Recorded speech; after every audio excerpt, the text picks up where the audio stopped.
Hello. Hi. How are you doing? Okay. Shall we just get started? Yes. That'll be the Tism.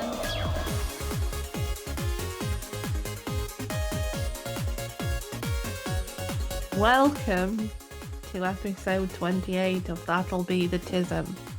I'm Emma, And I'm Claire. and we are a podcast about our lives as late diagnosed neurodivergent people trying our very, very, very, very best to adult. To varying degrees of excess. Success. Success. Woo! Not excess. I've got... I think I've got verbal dyslexia today. A couple of things that I've said already when we met before this have just not come out properly. Don't worry about it. It's my life. All I have to say is Wobsterly. Wobsterly. And what was it? Plot forms last time. Plot forms, yeah. Yeah. Follow us on all our different plot forms. That made quite a few people laugh, I think, actually. Yeah. I mean, it could have been plot forms, but I choose to believe that it was plot forms. I think plot forms works. The thing I said at the weekend, I had a friend here and I was trying to be clever. And the way that my brain and humour and intelligence works, that if I try, it doesn't work. I have to just wait for things to happen with my control. Because when I try and be clever, I was making a strudel, but I can't remember which part of it was. So never mind. Here we are. Cool story, bro. Thanks. Welcome. Do you want to do catch up / hyperfocus, or shall we make a new thing and talk about the title of the last podcast at the beginning of the podcast? We can put it here. We could put it here. Stick it in here. Yes. Anyway, Section of Beans was episode 27. Yes. And that was Section of Mains. I loved it. I really thought Section of Beans was a great descriptism. I was really happy with it. There was a couple of others as well, wasn't there, that we liked? And I can't remember what they were now. I can't remember now. Mice Can Fall. Mice Can Fall, that was one of them. That's it. Yeah, I can't remember. But anyway, thanks Descript for all of your support in making us sound funnier than we are. There was a lot of them as well, I think, last time. And all of a sudden, either Descript took a bit of a step back in its AI capabilities, or it just doesn't care anymore. Maybe. It's just like, do you know what? These two talk so much nonsense. The look of the door. The look of the door was really good. I've got them. I've got my little screenshot that I sent you here. Well, some of them will be on the show notes because they always are, just to mention to you. So you can look in the show notes of this episode to find out what rubbish Descripts thought we'd said. But the look of the door, I think, was a close second, and that was the look of the drawer. Yeah. But it was the look, spelt OK, of the door. Sometimes it's just the look of the door. Yeah. That famous saying. But anyway, are we going on to the first segment of the podcast? Yes. Hyperfocus of the week. How have you been, Claire? Right, so I'm trying to remember the past couple of weeks. One of the big things that happened was my oldest friend's hen do, which leading up to it, I was not enjoying life. And not because I didn't want to go, but because it was a big social situation in my mind with a lot of people that I either didn't know or vaguely knew, and what they were going to think of me and how it was all going to be. It was at one of the relatives' houses, sort of out of the way, so it wouldn't have been easy to have gone home if I'd have not liked it and freaked out. But I messaged you on the way, didn't I, and said my pulse is like 100 in the taxi on the way there. What am I going to do?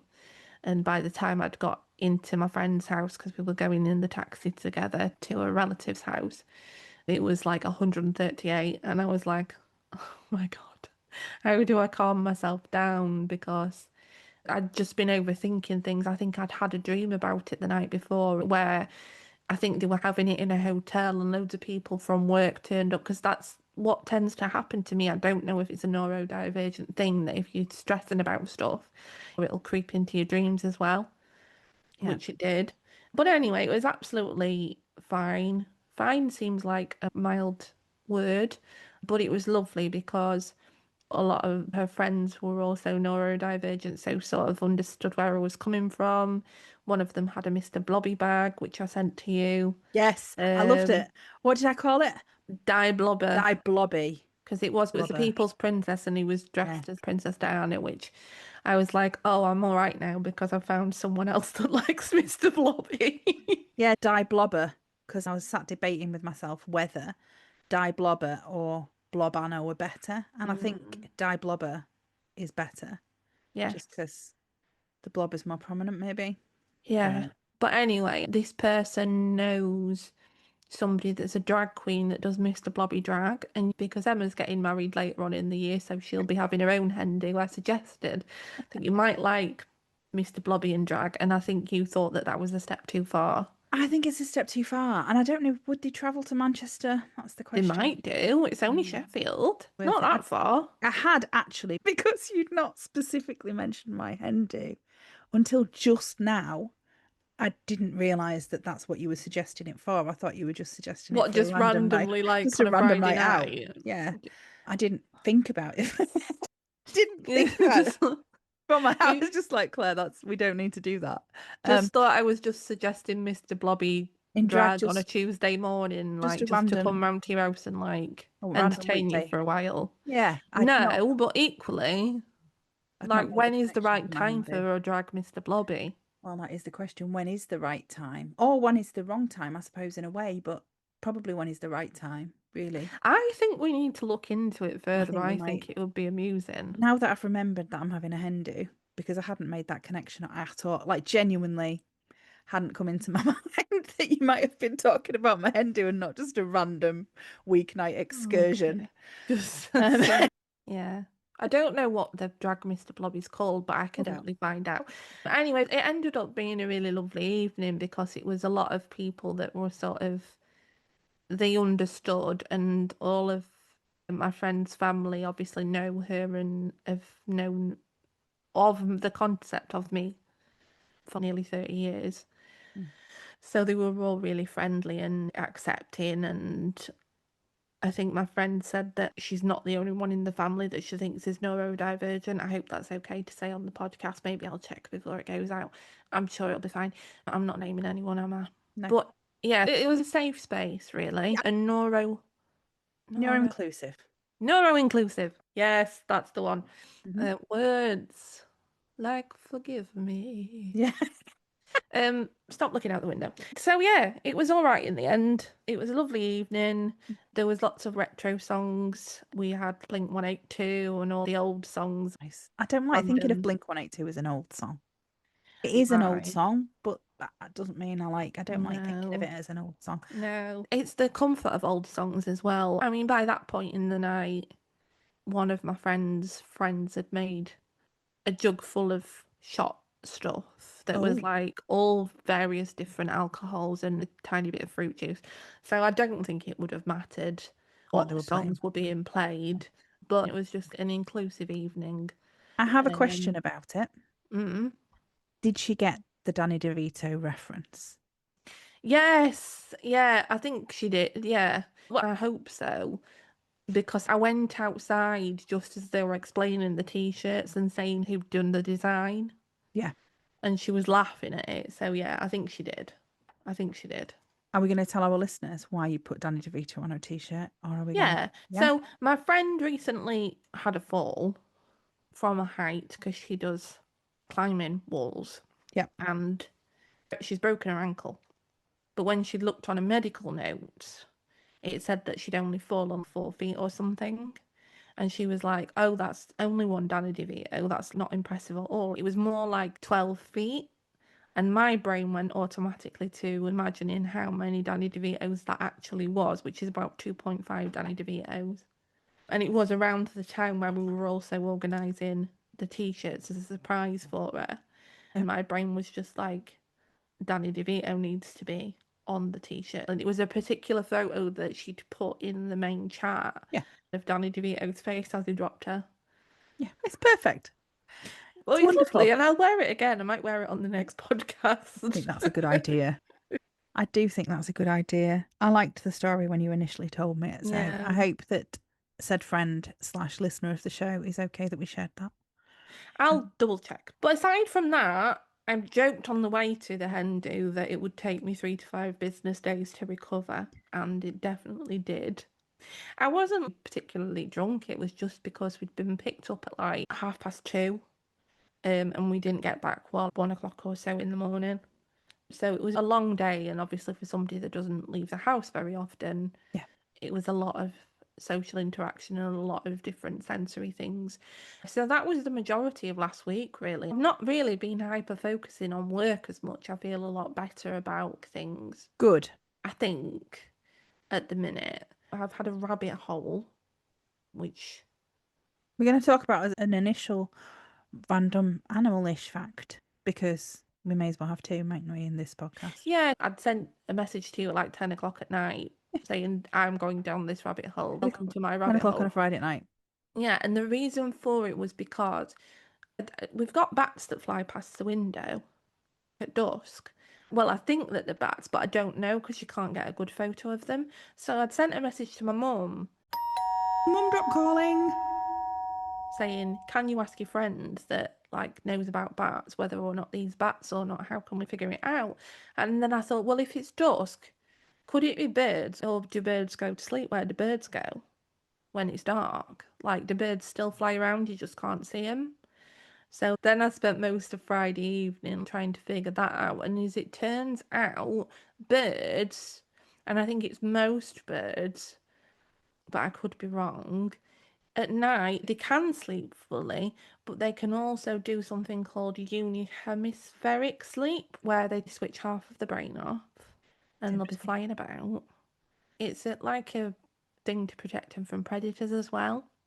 That they're half awake even when they're like in the nest. They keep half of the brain on.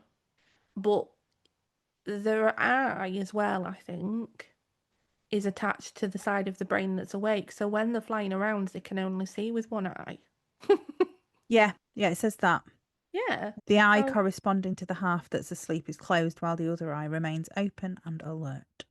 And I think there are other species of animal that do it, but it was the birds thing. Like, it's mad to think if you see a bird flying about, you know, like when they're migrating and that Yeah. they're like only Might be half asleep. awake.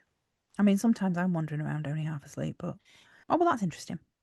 So that was the main hyper focus that I've had, I think. It was nice to get a rabbit hole from you because I do like getting rabbit holes from you. It makes me smile. So there you go. So how have you been? There's been lots happening. This week has mainly been dictated by hormones. I've been struggling a lot with PMDB. So PMDB. What's PMD? What's PMBD? It's like a cross between PMDB is like IMDb. IMDb, but for hormones. But for hormones, yeah. Which hormone's affecting me this week? Where have I seen this hormone before? let's just have a look and see what films it's been in. Which months I experienced it. Anyway, there's an idea for you. PMDD. I mean, I did create that period tracking spreadsheet, which I'm going to probably put online sometime. So, you know, it's similar. It's not. No. Anyway, yeah, I've been really, really low this week. It's been not a pleasant time for my brain. I've been very paranoid and anxious and overly emotional. And so that has been nice. It was quite a relief to me that we weren't recording on Monday because it would have been hard. What? Do you say it has been nice? Or it hasn't been nice? I might have said it has, being sarcastic. I don't know. We'll find out, won't we, when we listen to the recording? It didn't sound sarcastic. I'm just like, that's been nice. And I'm just like... Yeah, I might have said that's been nice because I do say things like that because I'm a genius. Anyway, no, it hasn't. It's been horrible. And I've overreacted to things often. And yeah, so that's been this week. But there's been quite a few things. There was Eurovision last weekend. I created a really good playlist because we did custom Eurovision in the way that we wanted to do it, including the parts of it that we wanted to include. And we did the people that have been knocked out in the semi-final one, followed by a break, which was The Lonely Goat Herd from The Sound of Music, which obviously my friend's face when that came on it was great. I loved it. I mean, my fiance's face was not positive, but you can't please everyone.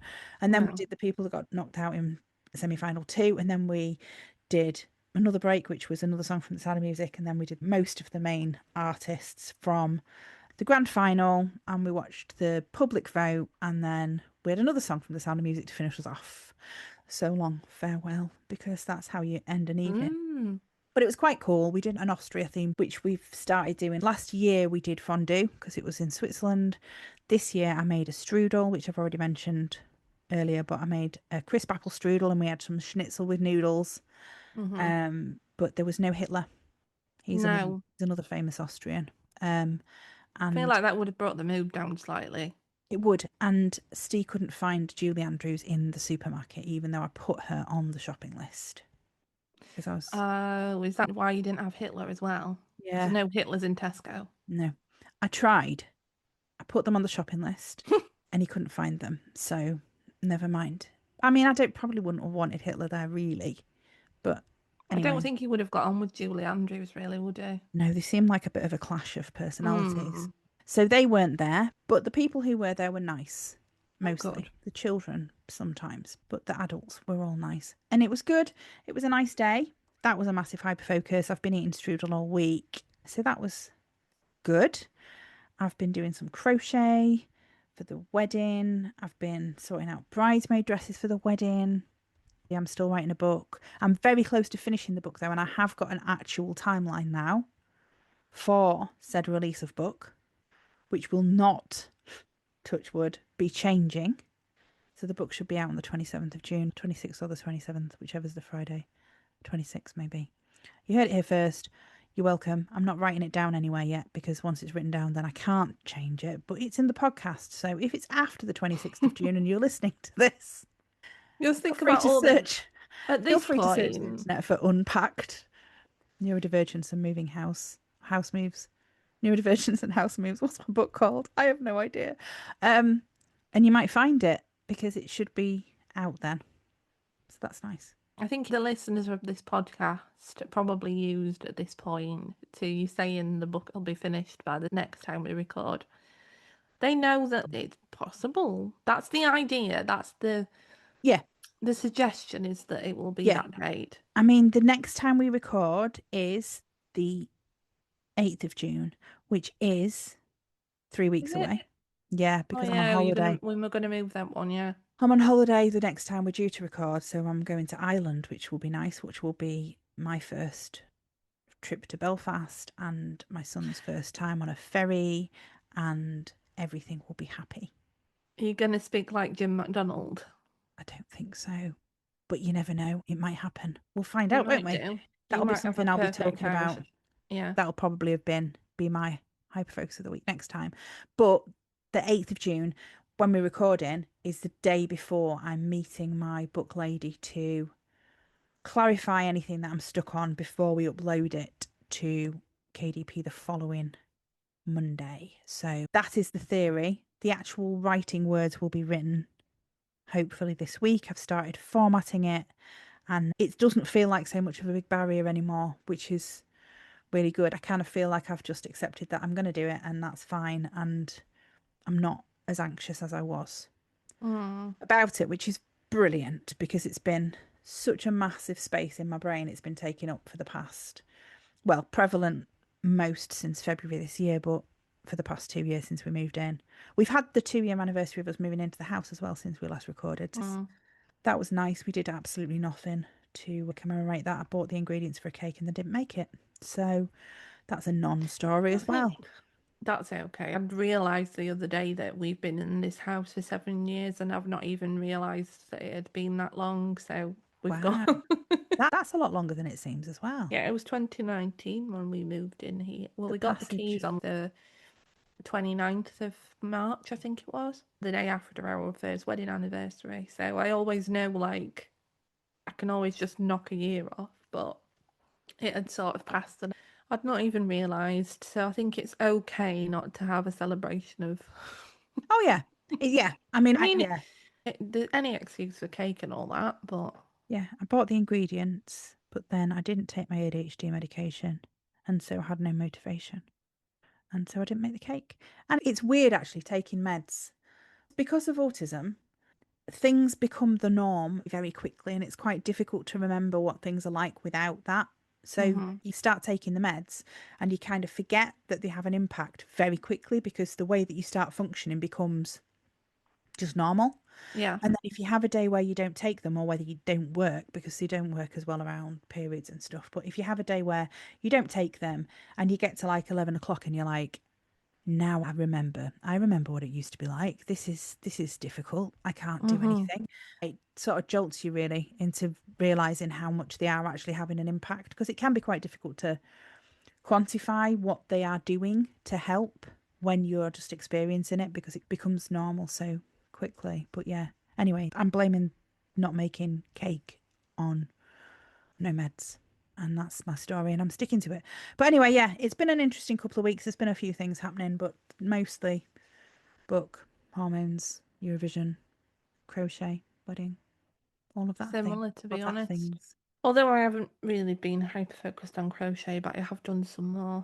And I did watch Eurovision and I did do my spreadsheet because that's just the thing that I do now. And I watched it with my friend, not in person. Last year we had the group chat, but because we were watching it at different times, we didn't. But I still had a chat going with him. So that was good. I'm pleased that you did. I was pleased. And that it you kept did. me distracted from the fact that my husband was on a stag do as well.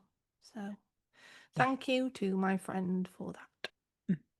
Okay, so are we going to have a rave?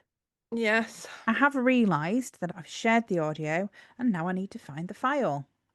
So what we need is probably some hold music. I would sing some hold music, but that puts me on the spot. Do. I'll tell this story while you're finding it, and this can be the whole conversation. When I used to work at BT, there was some really cool 70s porn music that when you were transferring to another department or something, I used to be like, I don't want this to stop because it was like so cheesy. And then this is a complete tangent, but my friend will like it once. I was transferring to another department and I was dancing to the hold music, and then my friend answered because she was the person that I was transferring to. I was like that's a cool. 1,000 people in the call centre, and we just had a mini freak out that like, oh my god, it's you! Oh my god! Oh no, I need to put this customer through to you because of this. That's brilliant though. Those moments are when they happen. I used to be able to still sing it. It was amazing. If you've ever worked at a BT call centre and you know the joys of the BT hold music in the mid 2000s, let us know. Send us an email. That'll be thetism@gmail.com. It's very niche. It is very niche. I mean, my experience of hold music has been substantially less nice because HMRC, who when I worked at accountants, I was on hold to them often. And that started in 2004 when I first started working at the accountants. I worked for in Manchester in the tax department when I started ringing HMRC regularly. They haven't changed their whole music since 2004. It's still the same. And if I think about it, I can hear it. I had to ring HMRC yesterday for something. I was on hold for ages and the whole music is just terrible. But I've heard it that often that if I think about it, it's there. It's so deeply ingrained. Is it mildly traumatic though? There probably is part trauma response. But yeah, it's very deeply ingrained. They need to change it. They need to change it to like S Club 7 or something. Yeah. And then you'd never want HMRC to answer them, would you? I mean, do you really want HMRC to answer anyway? Anyway, I have another hold music story as well. Let's do it. Let's go on a hold music time. And this is really random. So, back in the early 2000s, I was in a relationship with someone who worked for part of Apple. It was an Apple reseller or fixer or whatever. I don't think it was actually Apple. It might have been. I think it was the Apple hold music was a song by Ben Folds. And the name of the song's escaped me, and that's really annoying. But anyway, and it like sang part of the song, and he goes, and it's okay. And the actual song goes, you don't have to pay, carries on. And the whole music went, and it's okay, and then cut off, and then restarted at the beginning. Oh no. So it just went however many seconds into the song from the beginning and just cut off halfway through the word okay and then recycled it. So my friend came round once and I was going to see Ben Folds live, and I was only going because she had a spare ticket. I'd never really listened to them before. So she was playing me some songs by Ben Folds, and she played that and it started, and he ran over and he was like, I'm going to find out. I'm going to find out how the song carries on. And he was overjoyed that he could find out how the song continued. He would have been able to Google it and look it up and download it on like BitTorrent or something if he'd have wanted to. But it was before the days of very easily accessible music. And so he was genuinely absolutely, because he didn't know who the artist was or anything. It was just this song that just, and it's okay. And then cut off. So yeah, that's an interesting whole music story that I like to remember. It was a funny time. And just before we have a rave, we're not sponsored by BT, No, S Club 7, no, Ben Folds, no. HMRC, or No. Apple. But if they want to get in contact... We don't have to do 5 of the things, though. One will do. No, we don't. One will do. Otherwise, this podcast will be 17 years long. Nobody wants that. No. Right, I'm going to play a rave. Are you ready? Yes. It's loading.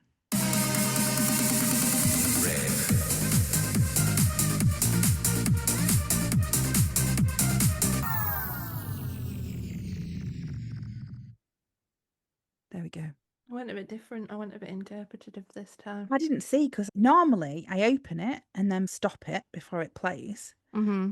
That whole rave, I couldn't see what was happening on the screen because the rave was between me and Zoom. Well, you will do. So that'll be exciting when I edit. Mm. I'm looking forward to it. So, The main section. The main section. Which is not knowing when to stop.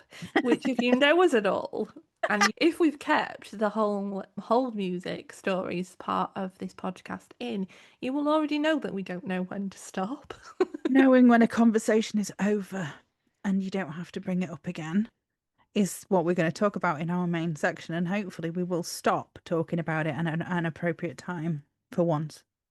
But as we've already established, neurodivergent people don't know when to stop talking because it's information, and the more information that you give somebody, the more helpful you feel that you're being.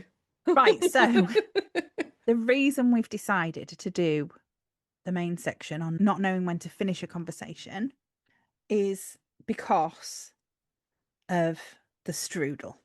And I know that I was hormonal, and so I reacted badly anyway to this conversation. But when there's a connection between things and you don't get the connection, and then you carry on talking about something even though the other person is annoyed, and you don't realise that they're annoyed, because this is what happened with me and my fiance the other day. And I've mentioned, I think, that he's self-diagnosed autistic before. And I was cross because he didn't want to have any strudel. I overreacted. But anyway, I was cross about it. And then we carried on doing our evening and watched some telly and did the crossword and And then just before we were going to bed, he carried on talking about Eurovision food and next year, because next year it's in Bulgaria, and started listing a load of things, a load of foodstuffs that I could prepare for next year's Eurovision, that most of which he wouldn't eat anyway. And I got a bit cross about the fact that he carried on talking about Eurovision food even though I was cross. And there's a multitude of things. One being that to him it was a different conversation. It wasn't the same conversation. And another being just not knowing the impact it's having on somebody else, that you're talking about something. And so I decided that it would be a good thing to talk about. And when I messaged you and said, can we talk about this not knowing when to stop talking about something and give up on it, then you pointed out to me that it wasn't only the not knowing when to stop, it's the sort of sometimes you feel like you need to keep making a point until the other person gets it. Yeah, it's an understanding thing sometimes. Yeah. And there are other situations where we've been in this kind of, but I need to express to you. And I know what I do it. I know that I do it. If I've upset someone, you kind of over-explain and why you approached it that way and why you did it that. And they're just like, just leave it. just leave it. We don't need to talk about it anymore, but you still have to keep, because until you feel like it's okay, and it can take us longer to accept that something is okay and to process that they're fine with it and we haven't ruined everything and the world isn't about to end, than it can take other people. And I mean, I didn't mention that I was upset that he'd carried on talking about Eurovision because I knew that it wasn't his fault and it was the Tism. But I had to then process it and get myself to sleep because it was bedtime and I was quite cross about it. I mean, I spoke to him about it the following day, so he knows what happened. But yeah, It's so the context, isn't it? Because sometimes I tend to find some people give too much context. yes. And that's generally how you are in life with like oversharing and things. And then sometimes there will be no context. And that's where you start reading between the lines and going, well, they must have thought this. He must have thought that the strudel was awful. And that means I'm awful. And Yeah. etc. etc. Whereas that's because you didn't have that piece of information. Yeah, I mean, it was a tricky situation, but I knew that it wasn't on him. It was me and my reactions. But yeah, knowing when to leave a conversation and let the other person just deal with it. It's a tricky thing to know, and it's a tricky thing to communicate between people, especially two autistic people. Well, that was the other thing that we said, didn't we? Because originally you were saying about it being a trait of the week, and I said, well, there's a couple of different aspects to it, because if you're having an argument, my husband would probably generally, if we're arguing about something, it gets to a point where he's just like, yeah, fine, fine. But because I think, well, you still don't understand my viewpoint, I'll keep going. Yeah. And there's an element of feeling like you're not being understood, which we've already said. There's an element sometimes of winning the argument, which goes to the competitiveness aspect of the Tism, where you feel like you need to win the argument, you feel like you need that person to agree with your viewpoint, and if they don't, then it can feasibly never end if you don't take the time to look and think about the fact that you might not have some information, or that people are entitled to have their own viewpoints. Yes. Which is another thing sometimes that it's very difficult, because you're in your head and you can overthink sometimes and think, what is this person going to think that about me? Are they going to think this about me? Are they going to think that about me? It's, you don't know what's in their head either. No. So there's just so much stuff that feeds into it, and and over-explaining things is really common with autism. And I mean, I suppose in a way there's the whole bridesmaid dress situation, which we can probably relate to this in a way, in that we sorted out the bridesmaid dresses for the wedding. We've sorted out some of them. But there's been many conversations and it hasn't been a priority in my mind. So I wasn't thinking I'd have to talk about it. And then there was questions, and then I thought I'd been clear and I hadn't been clear. And all people are trying to do is make sure they have the right thing for the wedding. And I'm the one that said, I need you to pick your own dresses. And it's really hard when you're not in the right headspace to have a conversation, and other people need to have that conversation for the headspace that they're in. Yeah. And you have to kind of find a balance where there's going to be times where people are getting frustrated and cross because they're having to have a conversation they don't want to have, but they have to have it because the other person has to have it. It's the priorities. Yeah. You've got tons of stuff for the wedding that you need to do, and it's all in your mind in some semblance of order. I need to do this first, this first, this first. And actually, if I turned up in a bin bag to your wedding, it's not going to stop the wedding from happening, because the priority is that you and your fiance are both there, and the person that's marrying you is there, and that everybody that you want to be there is there, and that you actually do the act of getting married.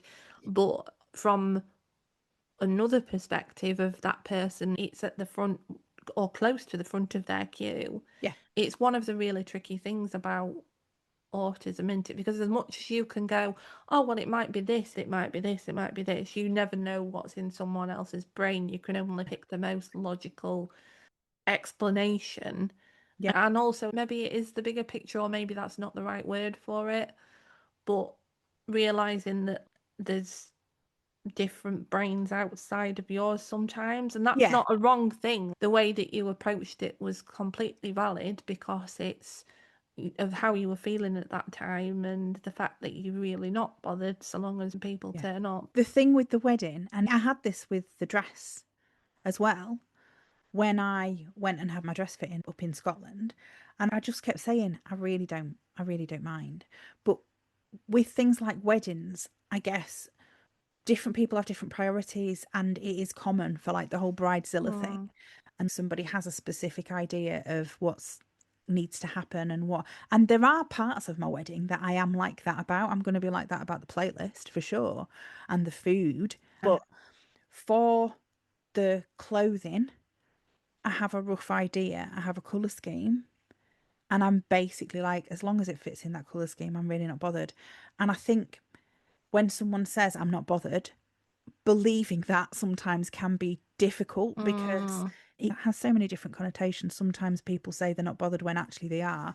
And I guess it's taking the words at face value in an autistic way, really, is what I'm expecting people to just take my words at face value when, because they're so, it's not usual for a bride to say, I'm really not bothered, you can wear what you want as long as it's roughly this colour, is kind of an unusual or not societally expected. So it can seem a bit of a contradiction to just believe the words and go with it. It's an easier example that's less about my relationship to talk about, the overthinking and the need to reiterate and reiterate and reiterate to be 100% certain before you make a decision or do an action that it is what the other person wants, even long after that they've kind of just, don't need Because to if have you this. don't, then you ruminate about it. Yeah, Like it's a risk. using the dress as an example, because I wanted to get it right.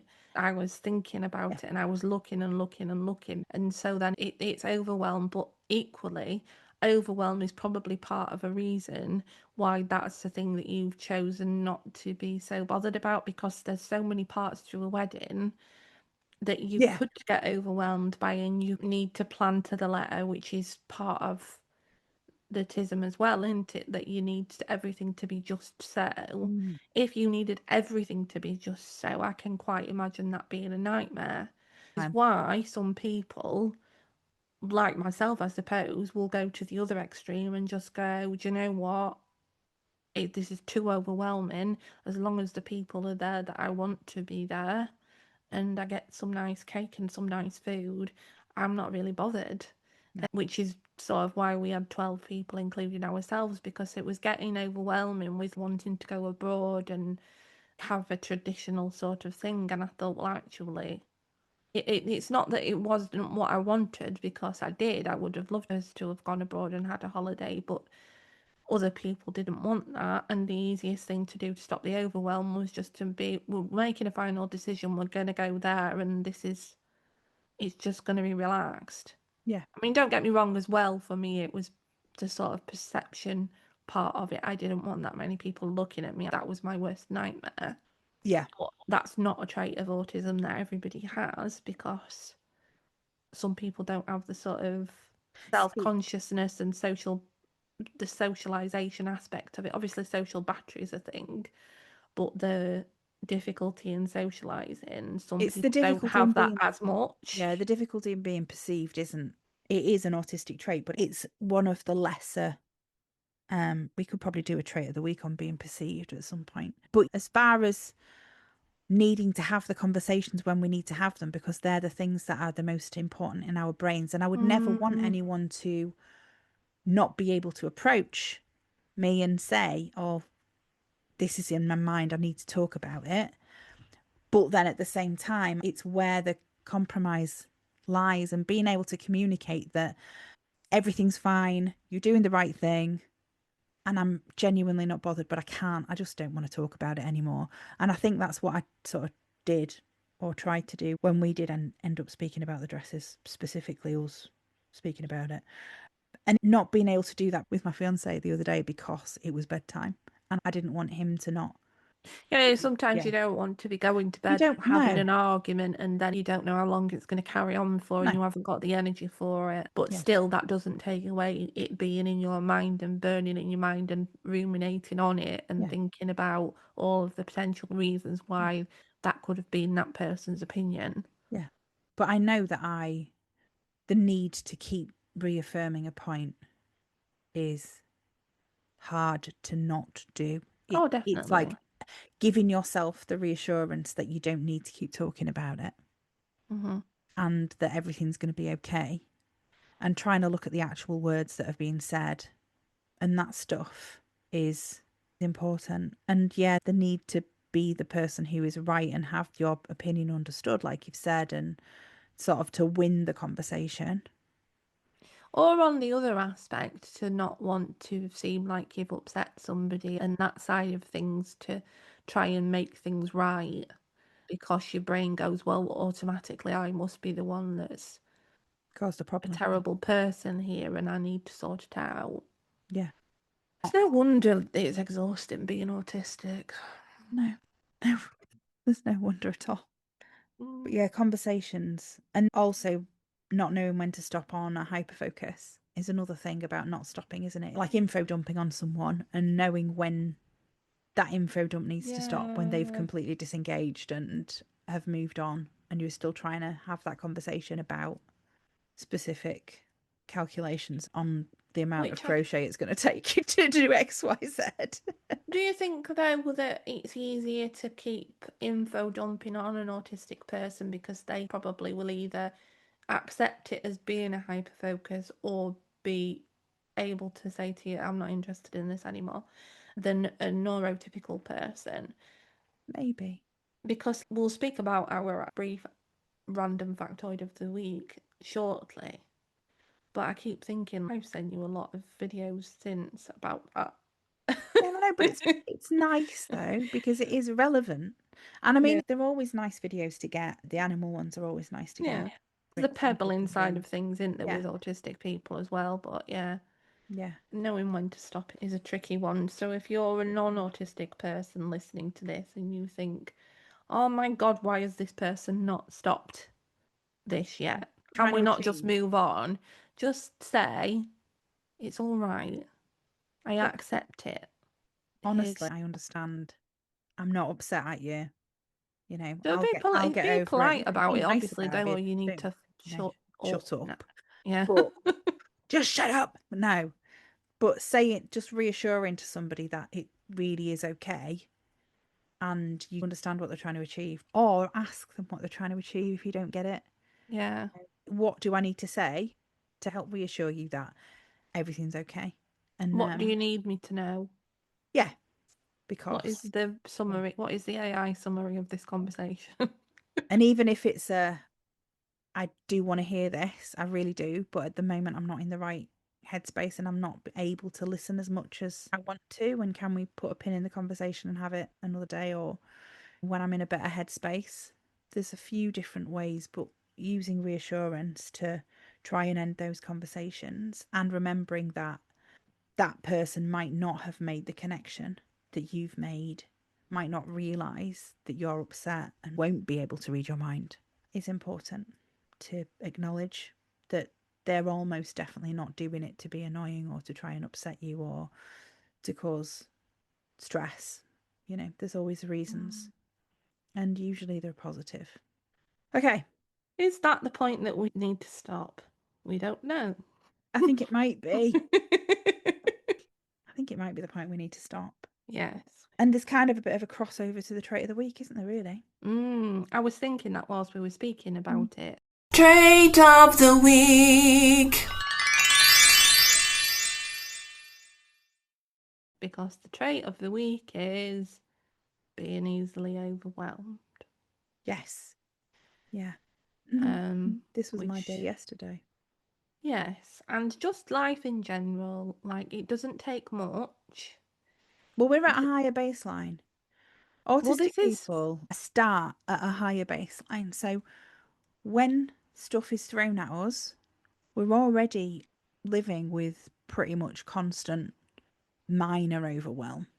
because of the amount of information we take in. We're already heightened generally.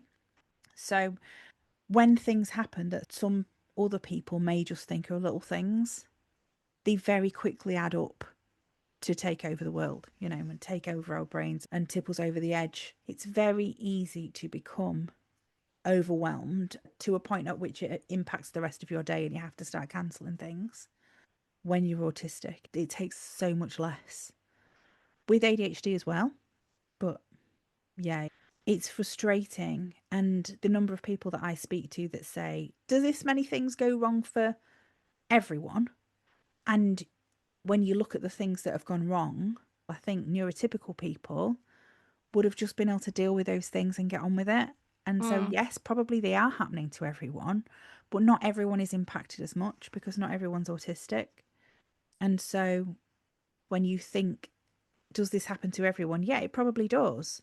And the reason that you don't see it happening to everyone and you feel like more bad things are happening to you than are happening to others, it may well be just that your level of overwhelm is Yeah, higher to littler start with. things can seem like a bigger deal because I always say that it was something that a doctor said to me once about anxiety and depression. If your bucket is already half full as a standard, it doesn't take much for that to top over and then it's just too much. And it applies, I think, to autism as well.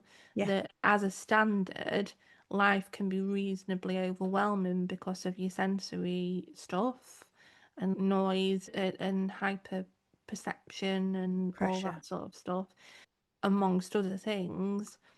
To then have a relatively minor thing happen, it would only fill a neurotypical person's bucket up a little bit, whereas that might be the thing that makes your bucket overflow. Yeah. And once it's started going, you can't stop it. No. So That's a really good analogy. I do have them sometimes. Lots of time. But it's similar to the fact that if you're in a sort of spoonless situation, that's going to fill your bucket up more because that's already a thing that is an inconvenience. Yeah. And on top of your usual level. Oh, yeah. I mean, yesterday I started the day hormonal and anxious. We had a doctor's appointment with my son about his right to choose referral. And then a few little things happened in the morning to just build that up and build that up and build that up. And then I got a phone call that I wasn't expecting, and I had to do a few things instantly as a result of that phone call. And that was it. That tipped me over the edge. I couldn't do anything else. And I messaged you while I was outside watering my tomatoes. We could talk about easily overwhelmed tomorrow. That's a good trait to discuss because to a lot of people, what happened to me yesterday morning, a networking meeting was unexpected because of tech glitches, and then I got blocked into a car parking space, was fundamentally the two main things that happened. And that was it. That brought me right up to the limit. And then it only took one more thing and I was just done. And it's so easy to sort of beat ourselves up for that. It's so easy to say, oh, it was only this and it was only that and it was only the other. But those things are allowed. And I know I've said it before in that the things that some people think are big things and the things that some people think are small things, it is relative to the person, and the things that are hard for you are allowed to be hard for you and are allowed to be big things. And in our head, sort of society puts this whole expectation on how, oh, well, that's just, it's only this or it's only that or it's just a small thing. But if it's important, then it's allowed to be important. If it's something that impacts you or you find hard, you're allowed to find it hard. And that's the same kind of thing, is that when we're thinking about what causes overwhelm for us, realizing that if those things are big deals to us, then they're allowed to be. It's the space that it takes up. And if we go back to the bucket analogy, if you think it's a pint of water and I think it's a drop of water, Yeah, it's going to overwhelm me more. going to make a difference. Yeah. But it's tough because you don't know what level somebody's already at unless they tell you. Yes. So you might say a very small thing that you think won't overwhelm them and it completely does. And then that overwhelm can impact your processing, it can impact affect your speech. Some people might then go non-verbal, or the voice might change or something like that, because they're so overwhelmed that their normal level is just not achievable. No, It's gone out of the window. going Doing a into lot of, shutdown and things is common with overwhelm.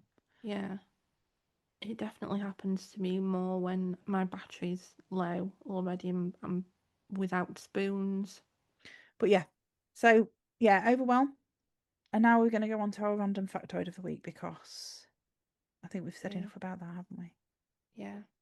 And we know when to stop. And now for this week's random factoid. Anyway, random factoid of the week. Capybara's legs. Yes. I about them? saw, well, I saw a reel and I was transfixed by it. It was so bizarre. And it is quite a viral reel, so there is a reasonable chance that people listening to this podcast have already seen it. But it's a capybara getting into a bath. We probably could put a link in the show notes, couldn't we, to Yes. it?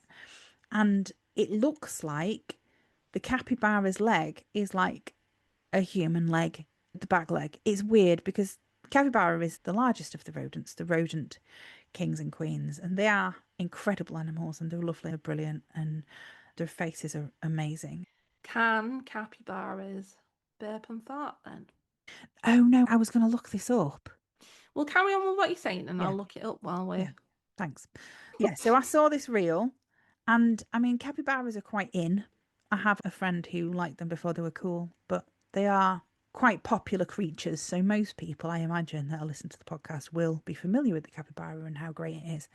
But I had never seen a capybara's back legs extended. And this capybara is getting into a bath, and its back leg is extended, and it's like, that looks like a human leg. And it was just so weird, and my brain couldn't quite link the capybara as I'd previously seen it and how I was then seeing it. And it's been this whole kind of weird transition into accepting that capybara legs just aren't as I thought they were. But it is real. It looks like it could even be AI generated and part doctored to look like it's got a human leg. But no, the capybara just has quite long rear legs that look like people's legs. It's a weird thing. I spent a long time watching that reel before I sent it to you and said, I think we need to talk about this as an animal fact. And then you said, is it AI? I think was your response. It might be a Mandela effect thing, in that I had a perception of capybaras as being quite short. Yeah. But then we've got ourselves onto the capybara algorithm now, haven't we? Yes, On we social definitely have done media. that. Yeah. And we found that there was this woman, I think she has them as pets. She's got one called Cheesecake and one called Pumpkin. And it was a video of Cheesecake going into the house and going and sitting on the sofa. And you're just like, oh my God, I didn't realise it was a possibility that I could have a capybara as a pet. But then when you see his legs, like, they're very long. Yeah. And I was like, that's not what my mind perceives a capybara to look like. No, because the front legs are reasonably short, but the back legs are a lot long because they bend quite a lot when they're normally sat and wandering around. The back legs are quite bent for a lot of the time. So when you see one straightened out, it's like, what? That's not a real thing. But it is. It is a real thing. Yeah. And so we wanted to talk about capybaras today, even though they are in, they're still cool. And you have a few capybara facts, I think, now. Well, the first thing to tell you is that they can burp. Okay, well, that's useful. I'm pleased for them. So, they do fart from time to time, courtesy of the build-up of gas in their internal digestive organs. Some scientists aptly describe it as combustible flatulence, as it comes out short, quick, and fiery. Short, quick, and fiery. Short, quick, and fiery. That's how I like to do it. Am I a capybara? Why do I identify with so many of these animals? I've got actual friends that could be just described as short, quick, and fiery. So, maybe. Yeah, but not in specifically flatulent ways. Flatulent ways. And they can run as fast as a horse in short bursts to escape predators. Well, that's interesting. Yeah. And their scientific name, Hydrochorus hydrochaeris, means water pig. Yeah, I mean, that works. They're very cool, and things ride on them and stuff. Lots of videos of things riding on capybaras on, like, other creatures on the internet. Other creatures? Like birds and that? Yeah, like birds and stuff riding on them. Oh. Yeah, and the babies are really cute. There's one at Edinburgh Zoo at the moment, and they were saying that they were going to call it David Attenborough. That was one of my really, really happy moments when I saw that this week. And because we talked about David Attenborough in the last episode, it fit really well. Well done, Edinburgh Zoo. Yes, well Not done. sponsored by Edinburgh Zoo, but well done. We are fans of your reasoning and naming. But yeah, so that's cool, isn't it? Yes, we like capybaras. Also, I picked a capybara for the hyper focus of the week. Did you know that? The little graphic on the hyper focus of the week is capybara. Yes, it is. Now I think about it. There you There we go. go. That was totally planned. Totally. The thing that you created a month ago. Not just because it was on a laptop and I thought it looked cute. Yeah. As far as we know, capybaras don't use laptops. As far as we know. If anyone has seen a capybara using a laptop, please do let us know by emailing us at that'llbethetism@gmail.com. Because we are interested. And along the same vein, if anyone has any feedback for us or wants to talk about anything specific in our main section or in any of our other sections, or has any questions about autism or just questions in general that they want an answer from us for, rather than just searching on the internet, that's fine. We will Google that for you.